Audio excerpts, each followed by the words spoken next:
Hey everybody, Josh Sheridan here with the Barely Legal Podcast. They demand my alter ego, but I won't go. For the second show of the day, I always say this is one of my favorite people, but I just have a lot of favorite people. That's okay. One of my favorite people, he's a badass in pretty much every way you could conceive of the term. I've known him forever. He is one of the sweetest men you'll ever come across, but don't mess with him. He's like Wu-Tang Clan. He's not to be effed with. So Chris Guarino is on the show today. How are you doing? I'm doing good, buddy. Thank you. Thank you so much for coming in. I was excited that you got to cross paths with Jalal as he was leaving. I know you guys have history together. Oh, yeah. I was there when he first opened. I carried one of his first heavy bags into his first original school with a dirt floor. It was very exciting. So you are not a Floridian originally, correct? Yeah. I lived New York. Whereabouts in New York? I was born in Brooklyn. I lived there till I was like 5, and then moved out to Long Island, and I was there till I was 18. And it was just you and your brother Anthony, right? Yeah. Okay. Yep. And your parents, what did they do?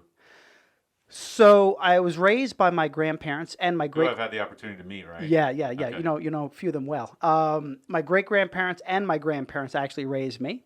My dad, he made a lot of different life choices. Sure. He spent a lot of time on vacation, if you'd say. He went away. Yeah, went away for a good part of my life, probably 17 years of my life. And my mom, she had some struggles, manic depression, schizophrenia, whatever. She was always around, but not at the house, and not really a motherly figure, but. So how is it that you ended up moving from New York to Florida?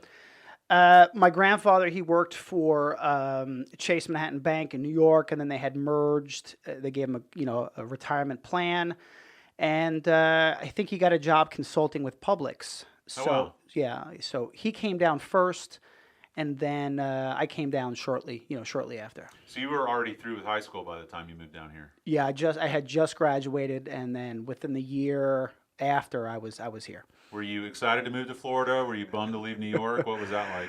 I initially moved to Florida. We moved to Valrico. Okay. And living in New York, and then all of a sudden I had cows in my backyard. It was an absolutely different world. So I moved right back to New York, and I stayed in New York by myself for about 6 months. And I realized, I needed to make a change because things were not going in the greatest direction over there. How was it growing up in New York?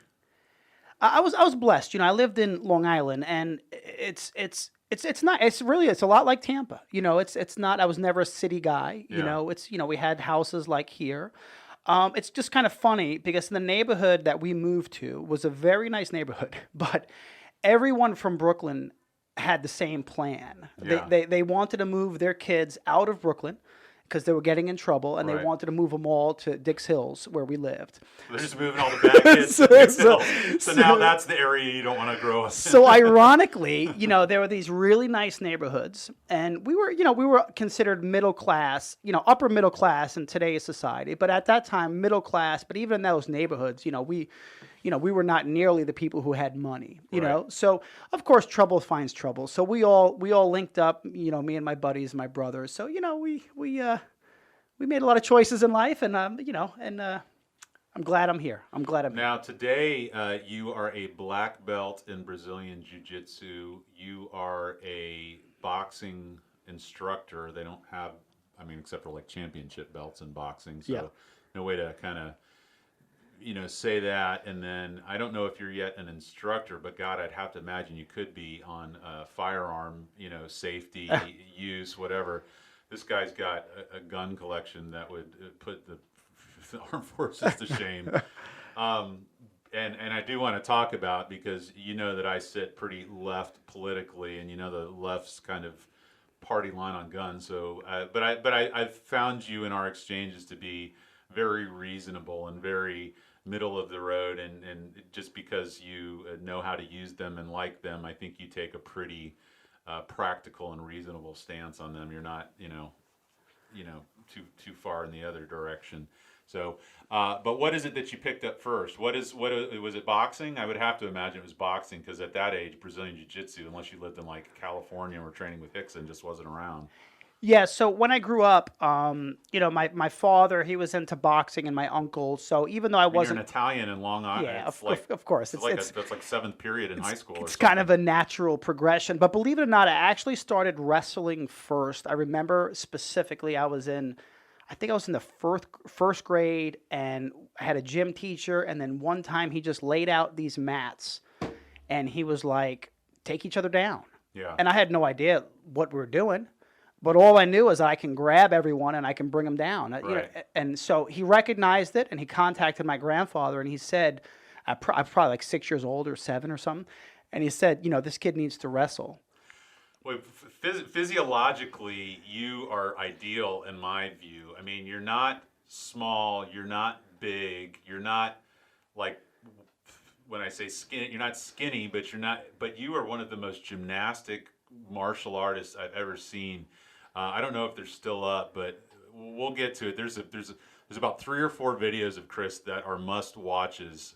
A very recent one I'm going to want to talk to you about, but I remember at some point early on when I knew you, there was a couple of you doing like flying arm bars, and I think you even did like a flying triangle on somebody or something. And Yeah, there's a flying rear naked choke video that's gone to around. get your Kinda body crazy, yeah. where you need to get your body to do what Chris did to this opponent, not easy, even if you're good at these sports. And so you're just like a little howler monkey that just kind of climbs all over people and does this insane stuff that is just pretty crazy. But anyway, so wrestling was first. Yeah, wrestling was first, and it got into these intramural type because you're too young at that point really to How old were you again? competitive. I was like 6 years old. I Oh was in yeah, the so first that, grade, yeah, so yeah. it's more. I remember like Tuesday and Thursday kind of intramural wrestling, and that progressed into middle school and then some of high school. So before that, I'd say in the beginnings of middle school, I also got into boxing. And it was more like, in New York, we had things called smokers. Yeah, it was just we Yeah, Shalal and so I were talking about yeah. smokers. So it was just that. And it's amateur and it's, So smokers, for those of you who want to know, aren't people who are burning through a pack a day. Smokers are fights where you have the people who train at the gym go up against each other, and usually do it on like a Friday night or a Saturday night, and all the students come and watch. So that's what a smoker is for those who don't know. Yeah, and I'll tell you, at that time, it wasn't like, again, fighting wasn't so mainstream. I mean, boxing was something and it was there, but it wasn't big in Long Island. It was definitely a Bronx and a Brooklyn thing, and I wasn't a city boy, so I wasn't going out What there. year would this have been? Oh, I'm trying to man. think of who the boxers of that time period Well, I mean, were. Tyson was everything. You know Yeah. what I mean? When I grew up, you got to remember, I was, I remember Hagler versus Sugar Ray. You know what I mean? Yeah. And then of course Tyson was. I mean, we would all meet and we'd watch, and that was everything. So these smokers, we would just go, and I mean, and you really had no idea who you're fighting. I mean, Yeah. weight classes didn't matter. It was. Did you wear headgear, or was it? No, there was no. I didn't have a mouthpiece probably for the first 15 fights. You know what I mean? It's Yeah. just, it's the blind leading the blind. Right. And we just fought, and then we would do it. My buddies in the backyard and stuff. It was just, And there's kind of a moment of truth for people in the fighting sports, and for me, it's that first time getting punched in the face. You learn a lot about yourself when you get punched in the face, because there's a couple different reactions. That could be A, your last time ever practicing any fight sport ever because it sucks. B, you get angry and your eyes roll back in your head, and all rules and everything else are out the window, and it's just a blood sport. And then C, you decide, okay, I'm going to figure out a way to not get punched and how to punch the other guy. So I found that, most people occupy A or B, but the chosen few go with C. I started boxing out in Safety Harbor, and I'm trying to remember the name of the guy. The gym's not there anymore. But I started, in my 30s, and all the other kids there were in their 18. So when I started boxing, I was boxing with the owner of the gym, who was like a couple years older than me. And this, he could hit me right on the button at will. And I was anytime just like, he wants. I got to figure something out here because this isn't going to do. And so luckily I didn't quit. I mean, And I'm not. I think you know me. I'm more of a lover than a fighter. I'm not the person to go in a blind rage. So, I got to do it a little bit longer and learn that boxing is a game of inches. You just move an inch to the left, an inch to the right, and instead of taking a punch right in the middle of your face, it glances off your head. It doesn't do the damage. And not only that is, a lot of people, when they're in a fight, they think they got to run all over the place and they wear themselves out and get themselves so tired. But I tell people, you just need to be 1 inch further away than what their reach is, or just inside where they can put any stank on the punch, and it's just kind of catching you midstream, and then you're golden. So you watch a lot of these fighters, and they're standing there in the pocket.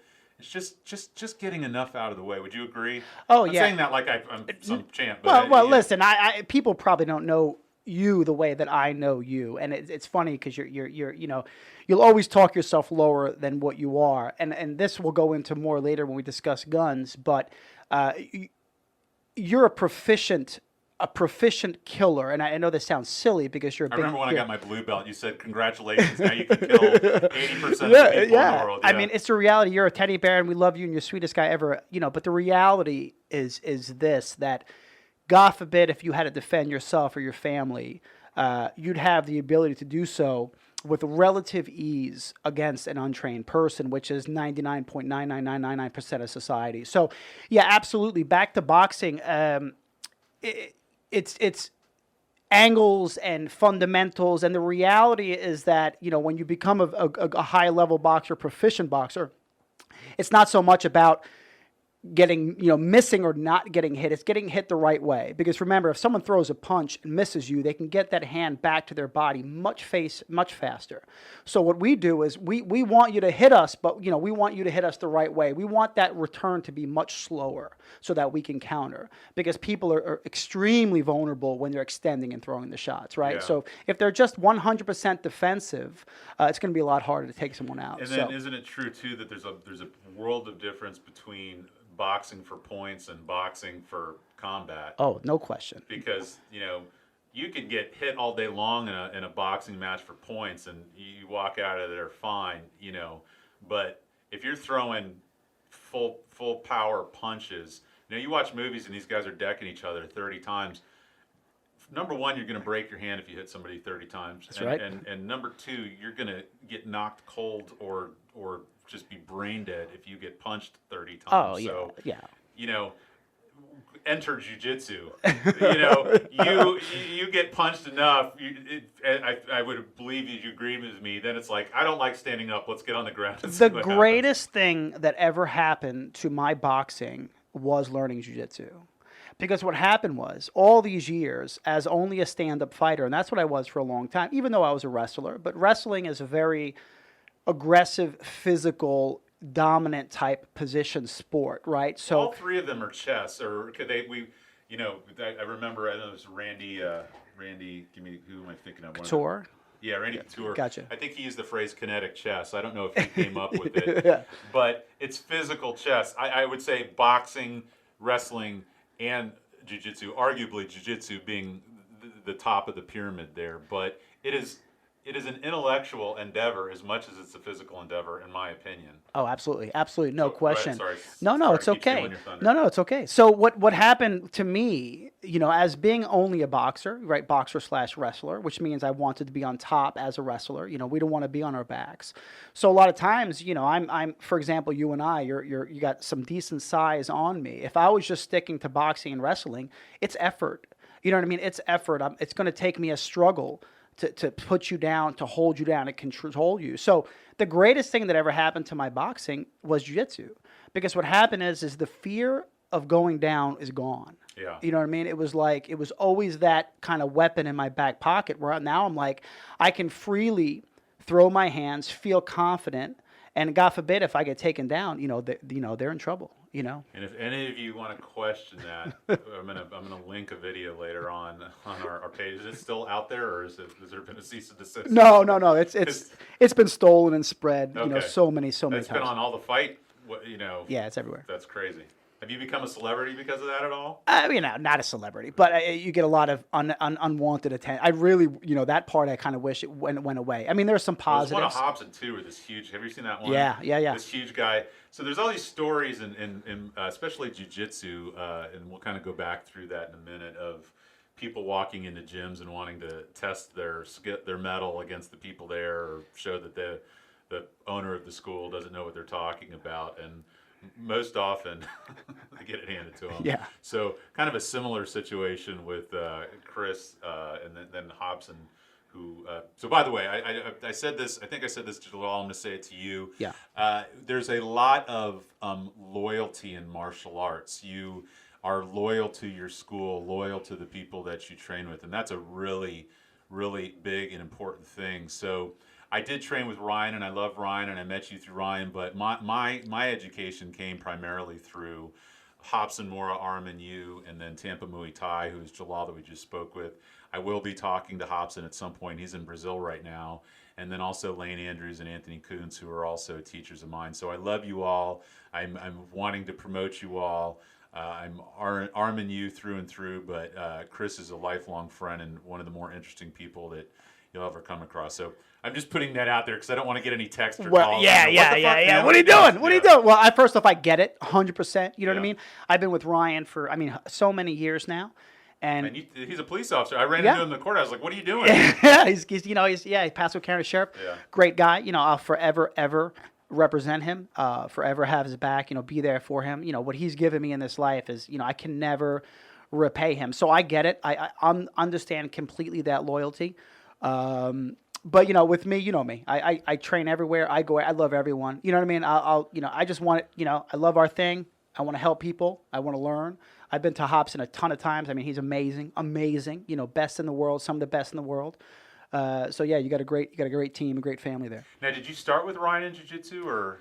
I walked into a few schools, and I took, a couple of classes. And how old were you? 22, I think I was, and So you were I'm in Florida 40. for just 2-3 years. Yeah, not very long. My daughter was young. She's probably like 3 years old or 4 or something like that. And I started, I went to a few different places. I went to a place called Tampa Fight Academy right across from Falkenberg for like a while, maybe like a year. Who was the instructor there? I don't know. You don't Some remember? blue Okay. belt guy, very sweet, small guy. It was my first but it was a very no-gi, top game, wrestling-based type. Let's talk, no-gi and top sorry, game, because not everybody that's listening to this knows what it is. So with the jiu-jitsu, you have the traditional uniform, which we call a gi. Some people call a kimono, but that's they have them all different colors, but mostly, is the jacket that you see, the white jacket and the white pants. Like pajamas. And then there's a belt system in jiu-jitsu which tells you where you're at in your journey. And so you start out as a white belt. Some schools go to a green belt, but all schools go to a blue belt from a white belt. Then it's a purple belt, then it's a brown belt, then it's a black belt. And then once you're a black belt, there's degrees of black belt. Now, they'll give you stripes. They say stripes when you're in the colors under black belt. So if you look at the belts, they're the color that I'm describing. And at the end, there's this little black patch or little black section of the belt where they'll put athletic tape, usually it is around. That's right. Sometimes it's white electrical tape, but that might say, you're new to this color, you've been at this color for a while, you're dominating this color, you're about ready to go to the next color. It's usually at most 3 stripes before you're the next color. But so that's how it works. And what I wanted to say, we were talking about the proficiency and being able to kill people. One of the greatest things that I loved about jiu-jitsu is I was already an attorney when I actually started, before I even went to Ryan Cook, there was oh man, it's going to kill me that I'm forgetting his name right now, but he was an instructor. I think he was under who's the Clearwater school? The Clearwater Gracie school. Oh my God, Eduardo de Lima. Eduardo de Lima. He was a black belt under Eduardo de Lima. He was an attorney too. He went to Stetson with me. Oh wow. And he brought Eduardo out to Stetson. And so when we were at Stetson, they were renovating the library. And so they had the library closed, and we threw out tumbling mats. Wow. And Eduardo came out there. Oh, it's going to kill me. To remember his name. Hopefully I'll remember it by the end of it. It's kind of a different name, but in any event, So that was my first Oh, introduction Ryan into. wasn't even black back then. Ryan Yeah. had to be like a brown belt. Well, or Ryan, I something. didn't know Ryan yet. Gotcha, So gotcha. Ryan I met through Dina's family because Yeah, Ryan yeah, was closer yeah. with I Kristen remember than Ryan. that. So, but anyway, and so Professor Finch and I were rolling around on the ground in the closed library with Eduardo coaching us. But in any event, with lawyering, what do lawyers wear all the time? You wear a suit. Okay, and Yep. so that suit jacket is very similar to the kimono or the Yep. gi that we wear in jiu-jitsu. So I would just daydream constantly in court when I was getting shit from the other attorney.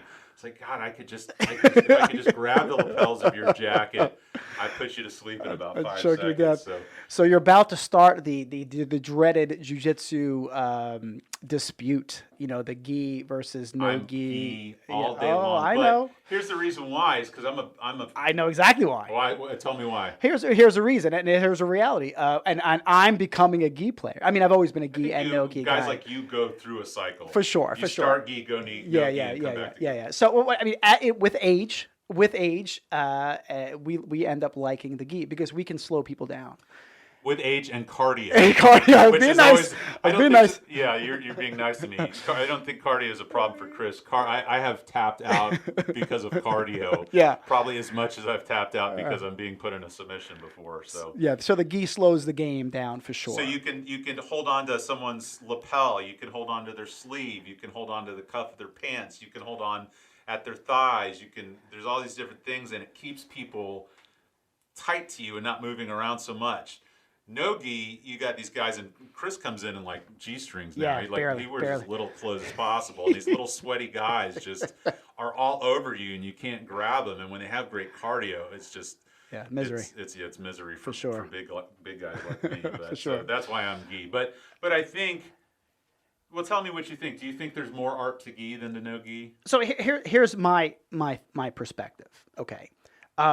I love no gi. No gi is it's a lot of fun. It's free. My style is a no gi style. I'm athletic. I'm fast. I'm slippery. I have a very unique, different type of jiu-jitsu. That people have a hard time with. If anything, with the gi, people can slow me down. It forces me, the gi rather, forces me to do technical jiu-jitsu. But here's the real reason why I absolutely will always do the gi.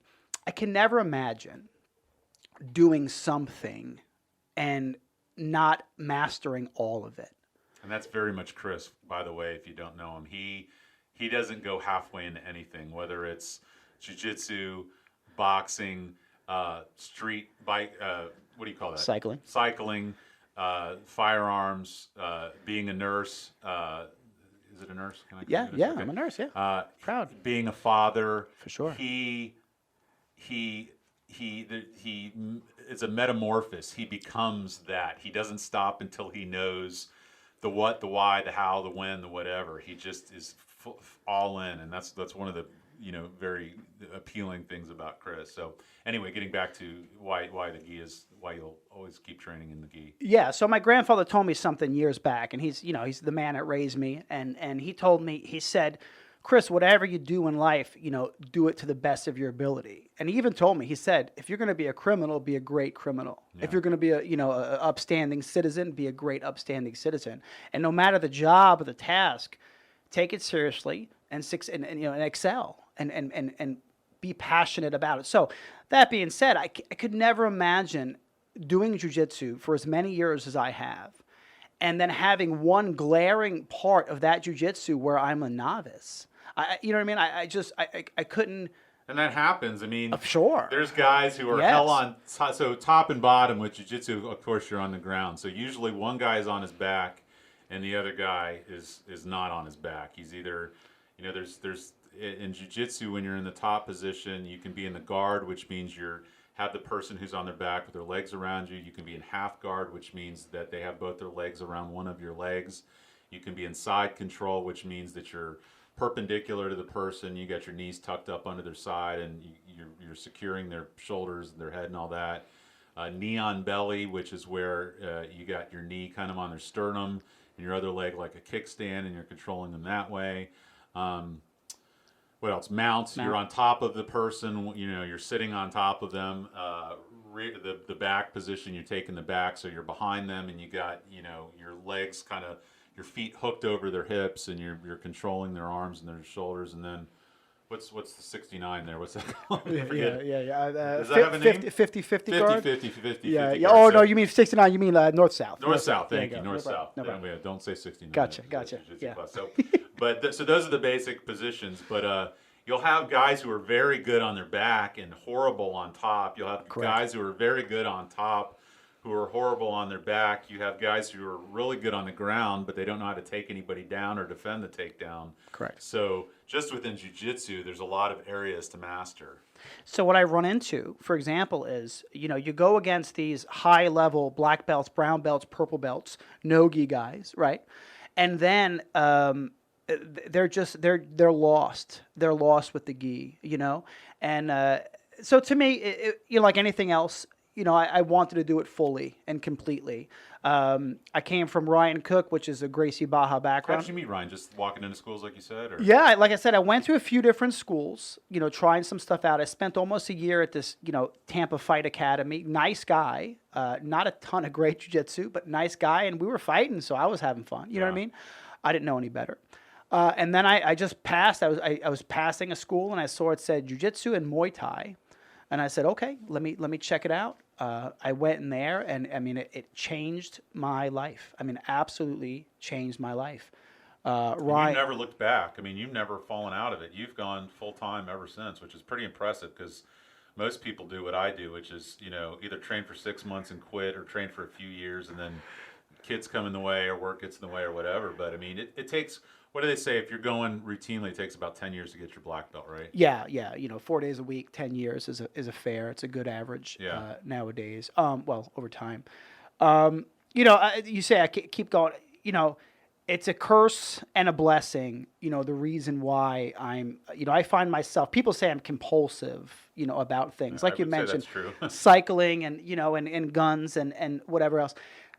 I don't see it that way. I'm a kind of guy that I motivate myself. I'm very highly motivated, and I like to be active. But I take my health and I take my safety very, very seriously. I work in an Chris industry. is like an Olympian. I mean, the I guy. don't know about that. Well, but I've seen you ride your bike from Citrus Park to Clearwater and back, or whatever it Put is. some miles in for sure. I can't drive that far without stopping 3 times, so it's pretty impressive. I live in an environment, I live in a world of death. As an ER nurse, I see the realities of being unhealthy. I see the realities of violence. See the realities of people with substance abuse issues and how that can encourage violence or constantly. Yeah. Constantly. And there's a lot of different types of nursing, right? And I've done ICU, I've done pediatrics, I've done a lot of stuff, right? Being an ER nurse is very, very, very different.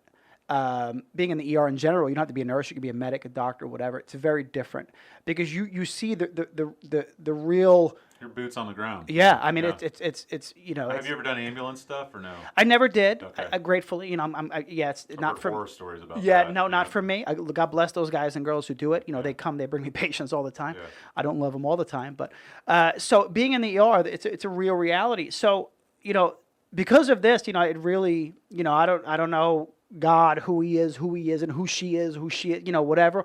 All I know is that life is fragile.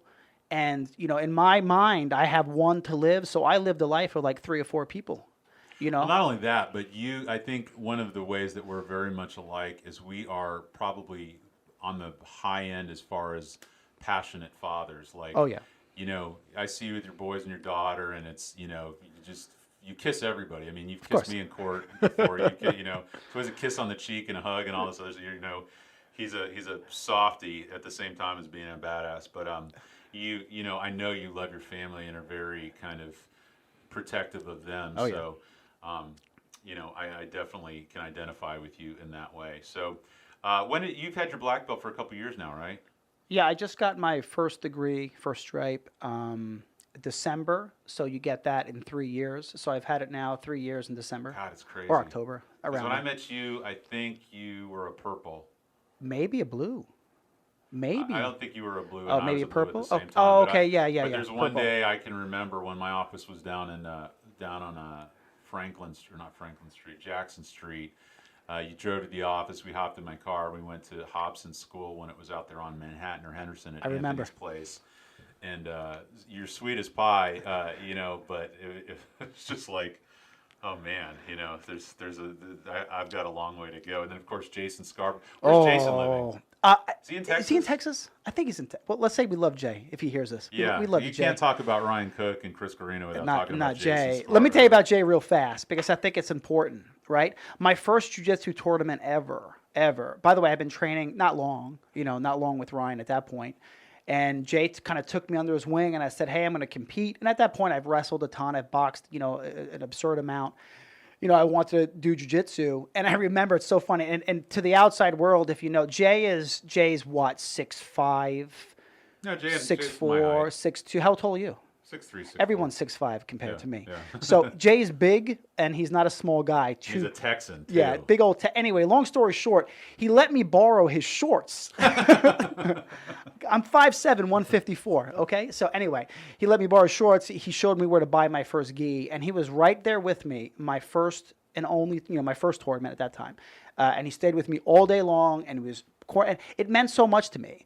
Because if you know Jay, he's not the most open guy at times. He has a very, very tight circle. If he likes you, he loves yes, you. If exactly. he doesn't like you, he really doesn't. And I wasn't sure if he fucking liked me because the way he killed me in class every day, I thought he hated me. Yeah. Anyway, so I appreciate him. I love you, Jay, if you're listening. I love you, Jay, too. Yeah, he's a great guy. So where were we going with that? How are we talking about Jason Scarborough? So you went to Hobson, and then I had some tournament. It was some crazy. It was like there's like a gym that's out here in like New Tampa in the middle of a neighborhood, and you were coaching one of your young guys. Yes, I remember. And Marcos Flores threw that tournament. I think it was Marcos. Is that some random? That's your buddy. That you guys are like a married couple. Of course, I love and hate him. Of course, yeah, he's great. You guys came up together. Pretty much got your belts at the same time. I'll tell you a fast story about this, and give him a story so that he'll listen to this. Yeah, Marcos, listen to this. He was my employee. We worked at a mortgage company together, and Marcos is a guy that does not lack confidence in anything he does. You know what I mean? So even though he would drive me crazy, I had to respect him because I could see the belief he had in himself. And a lot of times, it gets you through things. You know what I mean? I had that same crazy belief in myself. Anyway, I saw that in him. He told me about he had done judo and stuff like that, and I was very deep into jiu-jitsu at that point. And I said, "Hey, you gotta come with me. You gotta come." And he never stopped going. And now he runs. He almost caught up to you, didn't he? I mean, you guys. He got his black belt before me. Oh, did he? Yeah. He went off to different schools and stuff because life happens sometimes. Yeah. And Is he still around here? Or did he move? No, he moved. He's in. I think he just moved back here. That's going. I think he's just moved back here. But he travels all the time with his company. Grappling Industries, which is he's working. He runs it. He runs it. What's Grappling Industries? It is one of the biggest. It could be the biggest at this point, next to Naga. Jiu-Jitsu tournament, in the world. So that tournament we had, and I was in that. I think that might have been my first competition as a blue belt. I think I just got my blue belt, and you were so sweet because you were training somebody else, and they had a little side room with the mats set, and you're like, "Here's what you're gonna do. You're gonna do da da da da da," and you gave me this, great plan. And my big problem with, and I think this happens to a lot of people with competitions, is after you do them, it doesn't happen. But I would get the worst adrenaline. Oh, dumps.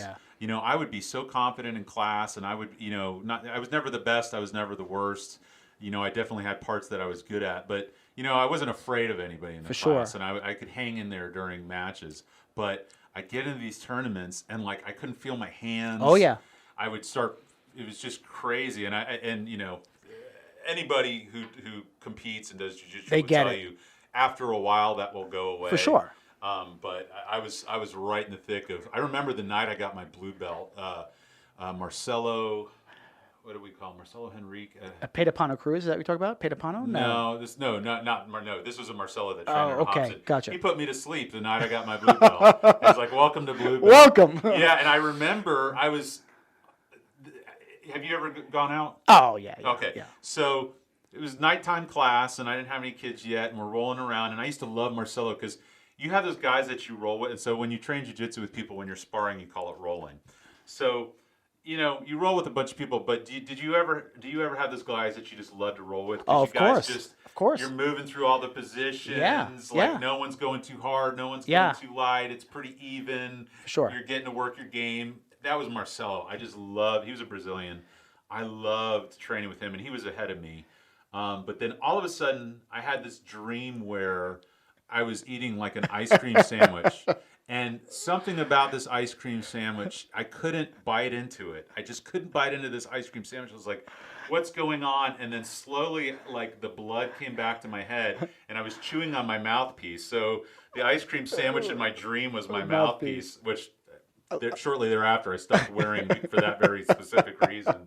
When you start jiu-jitsu, you wear the cup and you wear the mouthpiece. Yeah. Some people progress out of those You completely. get sick of people grinding their cup into your jaw. Yeah, you get tired of choking it. on your mouthpiece and your headgear and everything.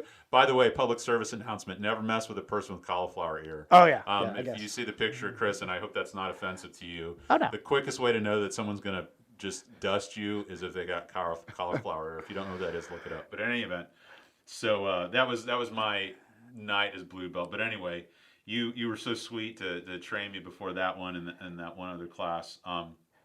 So where are you teaching now? So I teach at American Top Team Tampa, ATT Tampa. Ralph Garcia, he owns the school. He's been there for like a long, long time. It used to be world-class martial arts. Ralph is a part of this community. I'll give you an example. One of those schools I told you I went to before Ryan, the first school I ever stepped foot in was Ralph Garcia School, world-class on Waters Avenue. And there were just, just a bunch of monsters. They were doing this stuff before it was mainstream. I started this before it was mainstream, and they were there way before me. Who are the founders of American Top Team? I used to know it, but now Oh, you're going to put me on the spot. Here's my thing, and it goes back to me being a jiu-jitsu whore, right? As loyal as I am to Ryan Cook, Ryan and I had a very good understanding. Ryan is a realist. I'm a realist. I said, listen, let me go and train with as many good people as I can train with so I can get as good as I can be at this. Yeah. And he never questioned my loyalty. So he used to let me go train, and I trained everywhere. Yeah. There's not one school that I have not been in Tampa, and there's not one school to this day I'm not invited to if I want to come. So even though I teach at ATT, I'm not officially an ATT black belt. I don't really know their lineage. It's going to hurt people's heart to hear them say it. You know what I mean? Well, you can look it up easily. Yeah. But anyway, they're the originators, though. The ATT guys, I think it's Coconut Creek. Their facility over there is amazing, and they're one of the originators of all this. One of the longest ones around, and probably put out more fighters than anywhere else. The two twin brothers that were the heavyweights in UFC? Am I? Oh, who man. are the two Brazilian brothers? The Nogueira brothers? Yeah. I'm not sure. American Top Team Nogueira? I'm not sure. I don't think so. And they did like black something with Anderson Silva. Black Zillions or something like. Yeah, I'm not really. I try to. The big teams now. I remember there was Alliance. There was American Top Team. There, of course, Gracie, and then within Gracie, there's. Yeah, so you have some of these. A lot of them are like jiu-jitsu based. I don't want to make people mad, but I would think Gracie Baja, you're going to have more pure jiu-jitsu left, right? A lot of the schools now are MMA. A lot of people want to do, both, and you're going to get a little bit of everything. There's what are those ones that Holly Holman all come out of? I think that's like a monster camp. That's Greg Jackson. Yeah, I think that's like huge. New Mexico or whatever. Yeah, but I think there's so many now. Look in Tampa. Remember when we started? You know what I mean? There was no one. Ryan, there was Rob Kahn, and that was pretty much it. It was Eduardo and Rob Kahn in the beginning. Yeah. That was it. You know what I mean? And then offsets of them have. And Hobson moved in. Then Hobson came. He came like the year before I started. And then Pedapano came, and some other big names. The Brazilians infiltrated. Yeah. They came, but in the beginning it was just those two. It was Rob and Eduardo. Yeah. So where's your gym located? We're in Citrus Park on Wilski Road. Beautiful little facility. Great. I teach on Monday nights, so I'll make this announcement for the world. Any EMS, any first responder, any military, any police officer, anyone, you can come to my Monday class forever for free. Sign a waiver and train. And that's it. I don't ask questions. I don't whatever. I'll work you at your level. You work with the team. And that's it. It's my way of giving back. You know what I mean? Awesome. Absolutely. Really cool. Absolutely. And do you just teach Monday nights or do you teach other? My business is private lessons. Okay. That's my business. Okay. I don't want to own a school. I don't want to do any of that. I don't want the overhead. I don't want the stress. Everyone loves me in this community. They let me train where I want. I have a handful of great guys I've been with forever that do privates with me. I do sparring rounds with a lot of up-and-coming fighters. I help them do that. So that's mainly my business: paid How sparring do and people privates. find you? Do you have a website? Do you have an email? Do you No, have it's just word of mouth and social media. Social media is great, do and you this. have is it just your personal page, or do you have a No, work I page? just do my personal page. Okay. I do my Facebook, my name Christopher Guarino, Okay. and I do I love meatball 333 on Instagram. Okay. And I mean that's where I get like the bulk of my business. And what are is it kind of I at your teach. discretion the rates, or do you have a set rate, or how does that Well, work? I mean, I usually charge 100 an hour, but Yeah, I work you with some people, people. and we do bulk class and stuff like that. So we touched on boxing, we touched on wrestling, we touched on jiu-jitsu. How'd you get into cycling? So, I consider myself a person who's, a combative person, a fighter, in a good way, Touch on that because I think people have this perception of people in this world, Okay. and I just had Jalal in here, who Yeah. and Jalal could easily be living in like a shanty on the beach in Hawaii surfing, like the most unassuming, low-key, non-threatening person in the world. For sure. Now, personality-wise, you're right there. I mean, you're a little bit more colorful. You got Yeah. you got your New York accent, Little and bit. you kiss and hug and talk with your hands, and of course, you got the sleeves on your tat sleeves on your arms and the cauliflower ear. So you maybe look a little bit more, but from a personality perspective, by no means are you threatening. For sure. What do what do you have to say about that? Because I think the perception is, people want to be violent that get into this, or it's violent people who get into this, or people who do this are violent people. I mean, Here's what I've come across in my life. Okay, so first off, there is this dispute. So, by no means do I consider myself a martial artist, right? I just have always been better at fighting than anything else I've ever done. And what it's done for me in my life by training so much, by competing, by pushing myself, by challenging myself, it's calmed me. When you train at the level that we trained for as long as we train, and we push ourselves so much, everything else in life is easier.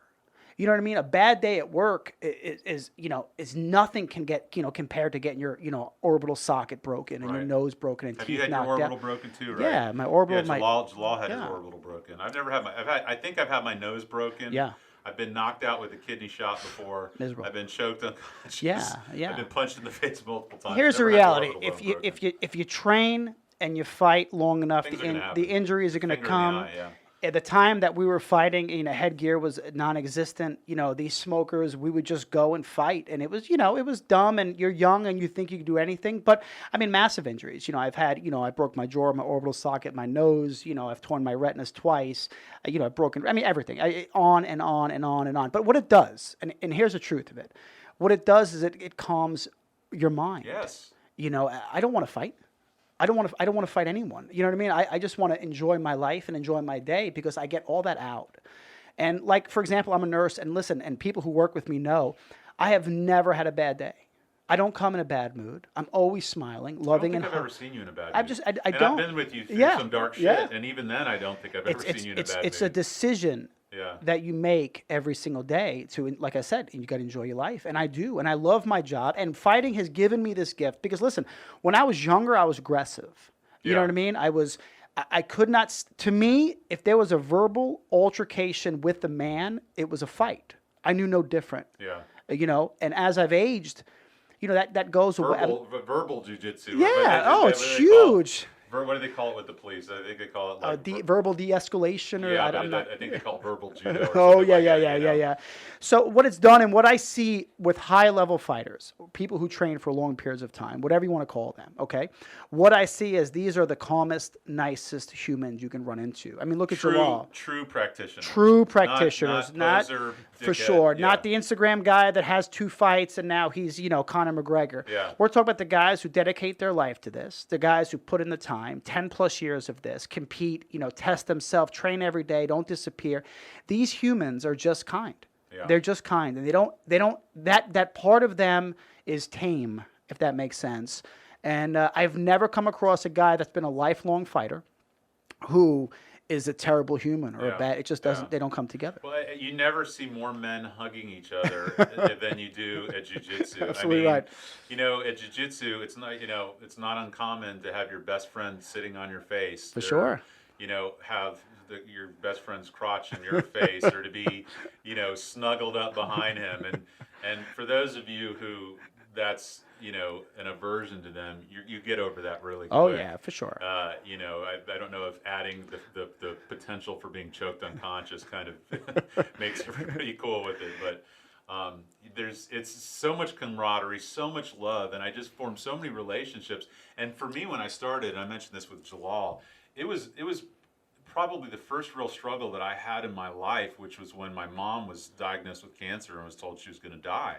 And me as an only child, I loved my parents so passionately, and we were like three friends. Yeah, yeah. And the prospect of losing my mom just sent me on this spiral. And I very easily could have gotten into alcohol. I very easily could have gotten into drugs. I very easily could have gotten into smoking. But I think it was Jason Scarborough who said, Hobson Moore is just right up the road from you. And I was like, I don't know who that is. And he's like, you know who Tiger Woods is? And I was like, yeah. And he said, okay, imagine Tiger Woods at Jiu-Jitsu. Hobson That's Moore him. is right up the road. That's right. I mean, literally, people don't realize Hobson Moore is like friggin' Michael Jordan, Tiger Woods, whomever. I'm one of dating the myself. best. One of the best in the world They always put for him in a top long. I mean, if you read B.J. Penn's book, right? B.J. Penn It was mentions UFC champion in 2 different weight classes. Yeah, I for mean, years. Mentions how Hobson was a big part of his training. Yeah. Back when. It's just a sweet, again, another beautiful man. For sure. I say this. I don't mind saying this. There's just beautiful men that I love. They don't have the toxic masculinity. Yeah. They're just good. They're good to their wives. Some of them are good to their husbands. Yep. They're good to their children. They're good to their coworkers. Their coworkers. Their superiors. They're just beautiful men. And you mentioned the comfort that it gives you. I, as a bigger guy, have always had problems with crowds. Yep. I hated being at football, the Bucks games. Yep. Hated going to concerts. You're a target. Well, not only that, but I'm just in everybody's way. Yeah. Everybody's bumping into me. Yeah. Everybody's stepping on my foot. Yeah. I just feel like I'm boxed in. Gotcha. And when I was doing that, it went away. For sure. It went away, and not like I was thinking, whatever. But there was one day I was like, wow, I don't even think about that. It heals so many things that we don't even realize, that we don't realize we have the issue. Yeah. You know what I mean? Like, it's not just about the aggression and stuff like that. It fulfills you. I mean, you accomplish. Here's something funny. When you go to a jiu-jitsu class, okay, we just talk about jiu-jitsu because there's lots of fightings, but jiu-jitsu specifically. I've gone against guys that are wealthy. I've gone against guys that are, successful in life, like way beyond a level than I could ever be. And in that class, they're like children. Yeah. You know what I mean? None of it. It's the great equalizer of the world. You know what I mean? It doesn't matter what you may have accomplished or whatever. When you step in that environment, and if you do it right, because that's a good thing. It's a good thing to be, to be open to it. If you do it right, none of the things in the outside world make a difference. And you could have a guy that, like you said, like could live a shanty by the sea, and he can murder you. Yeah. You know what I mean? And then when you get around him, you're like, oh wow. You know what I mean? Here's the ultimate, the reality of I can take this from you if I want. Right? Well, that's really the two coolest things. Well, there's so many cool things in jiu-jitsu, but just here's a couple of them. One is the story of how it came, and I used to be able to quote it chapter and verse. I've gotten a little bit soft on it now. But basically, Helio Gracie was watching, I guess it was his brothers or his uncles or whatever, train. They had been taught some form of regular jiu-jitsu from, I think it was like a king or something, Japan, that traveled around. I know I'm butchering this, so forgive me. You're doing it right, though. But Helio was not a physically imposing figure. I think he had respiratory issues. He was the run of the litter, a smaller guy. Very frail. And he was watching his brothers do this, and he figured out how to use leverage, not size, and technique to balance the scales. So with jiu-jitsu, there are weight classes when there are size. If you have people equally skilled, size does matter. Absolutely. But if they're not equally skilled, I remember the first time Dina came to watch me when I was training with Hobson. So they call it turtling up. So you get on your knees and you tuck your elbows in your knees and you're protecting your neck because you don't want someone to get around your neck. You don't want them to get your arms. You don't want to get your legs. And Hobson, he probably weighs 150 pounds soaking wet. Yeah, maybe. Probably less than that. Yeah. But he can feel like 300 Oh. pounds on you. Oh. That's another thing with guys that are good at jiu-jitsu. You feel like your clothes are getting smaller. You just can't move. So anyways, I'm turtled up and Hobson's on top of me. And all of a sudden, I don't feel anything. And then I feel this immense pressure right on my back. Oh, yep. And he jumped up and was like surfing on top of me. Amazing. And Dina was looking at the window. She's like, who's that little guy who was standing on top of you? I was like, yeah, that's Hobson. Be like, Dina, please never come back to Yeah, class I was again. like, yeah, don't come. Don't Yeah, come in back. every competition she came and Don't watched, come out again. I knew I was going to No, lose because yeah. I was just, It's funny. It's stage funny. fright. But well, before you go, and, Yeah. as we're doing this, I have a 4:30 phone call with a client. I'm texting my paralegal, ask him to give me 10 more minutes. Okay. I want to talk to you about guns Yeah. because that's something that I know you've become passionate about. Yep. We've talked about. I've asked about your views on it. How did you get into that? Okay. So guns to me are just an extension of all the other things that I do to make sure that I'm safe and my family's safe. I lift weights to be strong, right? I do cardio to be healthy. I box, wrestle, jiu-jitsu, MMA to protect myself. But the reality of the world is one weapon, one gun takes all that away from me. So, like I said before with the gi and no gi, why would I limit myself? You know what I mean? Yeah, It's you're just going to be multifaceted. You're going to be. it's another extension to protect my family. Now, that being said, okay, as serious as I am about my jiu-jitsu and my boxing and my wrestling, I'm just as serious with my firearms. My children in my house train with firearms. I train with firearms. I find people who are proven in this field who train operators, and I work with them. I train weekly, in my home, dry firing and doing the fundamental skills with a gun, just like if I was, boxing or sparring. So again, it's an extension of my ability to protect myself and my family. So, as a dyed-in-the-wool lefty, one of the stereotypes that you see a lot is these militia type, or they perceive gun owners as militia type. They're worried about the government coming to get them. They're worried about the Taliban coming to get them. They're worried about minorities coming to get them. They're worried about whatever the thing is. And so, in my experience of you, you occupy a much different space than that. Listen, I'm sorry to interrupt you. No, please. I think I've done it to you 50 times. If the government wants to get my guns, they're going to come take it. Yeah. If they want to kill me, they're going to kill me. I'm a realist. I support our government. I support any president we may have. Right, every president that I support regulation, right? Absolutely. Listen, there's a thing called the Florida gun trader. I don't want to give them any advertising, but here's a reality of guns here in Florida. I can go online. I can find any gun I want in the Florida gun trader. I can meet someone. I can give them cash, and I can leave with an AR-15, AK-47, shotgun pistol, whatever. I've done it. I've done it many, many, many, many times. Okay. Here's my issue. All right. There should absolutely be a process in which we are vetted. I don't know that process, Josh. I'm not a politician. I don't know what the process would be, but there has to be some continual testing. There has to be some type of guidelines that says, hey, if you're a fucking drunk, you don't have guns. If you're a drug addict, you don't have guns. You know what I mean? I would domestic violence. Exactly. There should be a number of things that if you go through, disqualifiers. you should go out there. If you're on psychotropic meds, you don't have guns. I mean, you know what I mean? So, but here's the reality. Common sense regulation. And I have no problem with any of that, and continually. But here's the thing that you may disagree with. Once I'm clear, I could buy a fucking tank. Yeah. You know what I mean? Yeah. I could buy anything I want to buy because listen, it's like the jiu-jitsu thing, Josh. Imagine this.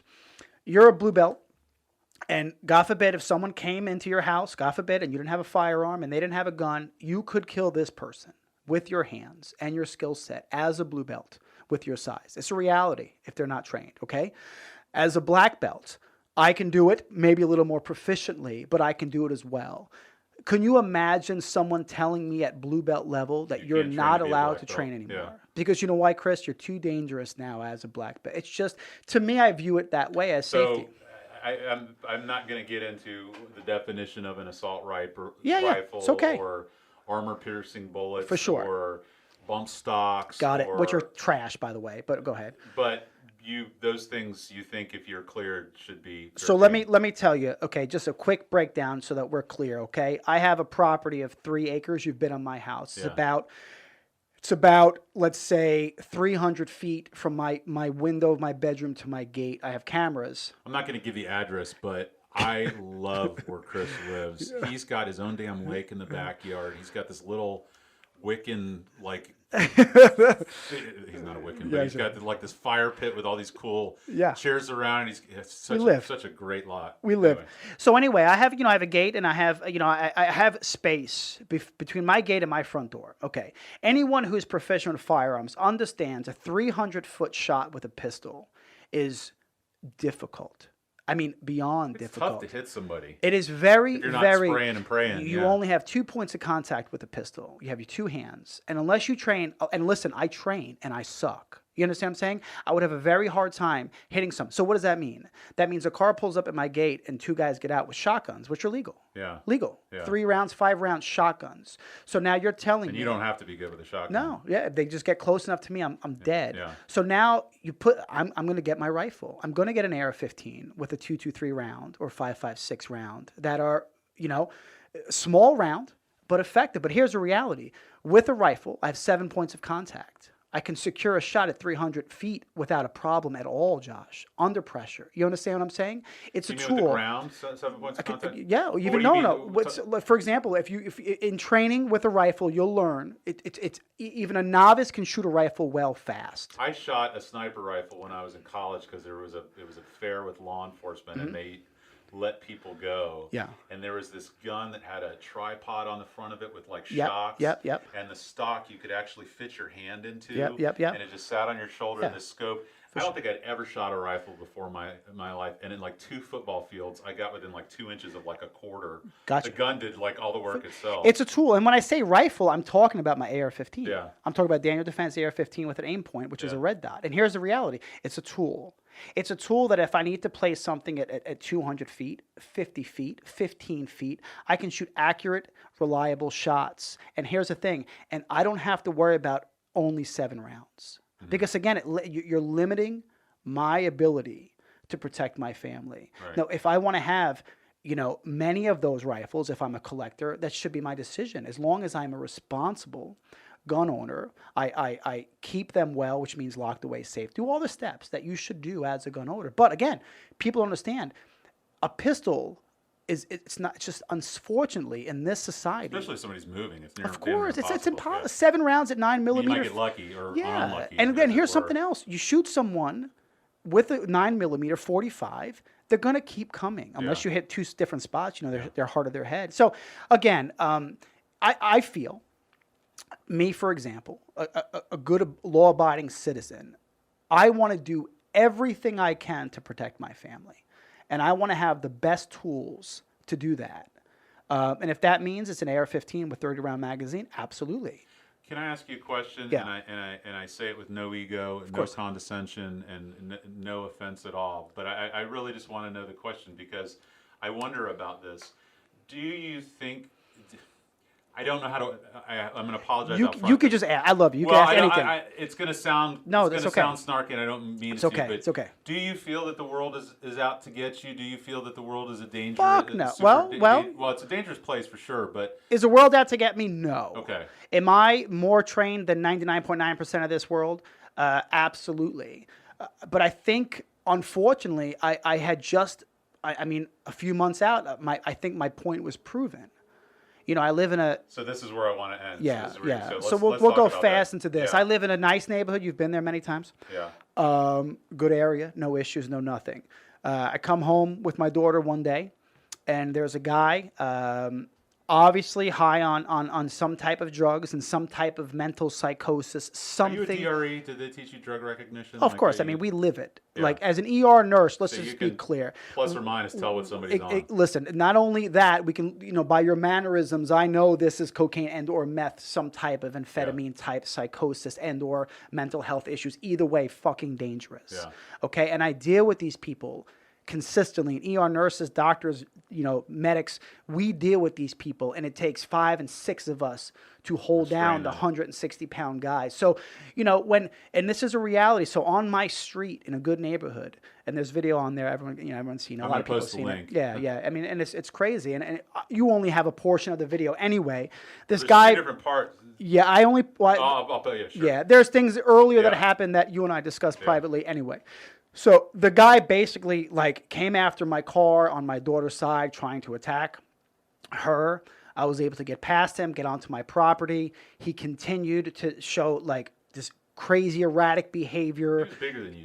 Of course, everyone's bigger than me. Kicking my fence, pulling down his pants, pulling out his penis. An obvious out of his mind, right? So in that circumstance, I see what this is. This is a very dangerous person having some type of psychosis.